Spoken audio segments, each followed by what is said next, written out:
ગોપીપુરા એની Besant હોલની સામે એક લાકડાના મંડપમાં આજે વહેલી સવારે શોર્ટ સર્કિટ થયાનો બનાવ ફાયર બ્રિગેડના ચોપડે નોંધાયો છે. વર્તમાન સમયની વાત કરીએ તો કેટલાક સમાજ કંટકો પોતાના અંગત સ્વાર્થ માટે નફરત ફેલાવે છે.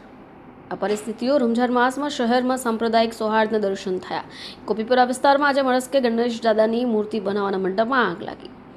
આગની ભીષણ જ્વાળાઓ દેખાવા પણ લાગી. જોકે આગ વધારે પ્રસરે નહીં અને ગણેશજીની મૂર્તિને નુકસાન ન થાય એવા હેતુ સાથે ત્યાંથી પસાર થતા મુસ્લિમ યુવાનોએ તાત્કાલિક ફાયર બ્રિગેડને જાણ કરી. નજીકમાં રહેલા રિક્ષા અને ટેમ્પા સહિત વાહનોને પણ આગથી બચાવ્યા. આ ઘટના અંગે સમયસર જાણ કરી ગંગા જમુના તહેસીબનું એક સરસ ઉદાહરણ પૂરું પાડવામાં આવ્યું.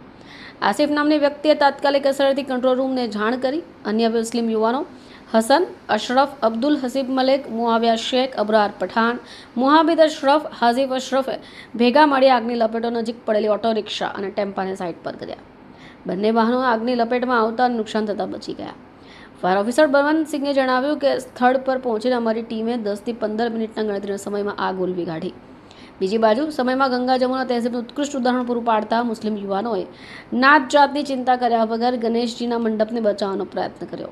હાજર લોકોએ મુસ્લિમ યુવકોની હિંમત અને કામગીરીને બિરદાવી પણ ખરા. આગ લાગી ત્યારે મંડપની અંદર 8 થી 10 મૂર્તિઓ પણ હતી. જોકે તમામ મૂર્તિઓ બચાવી લેવાઈ છે.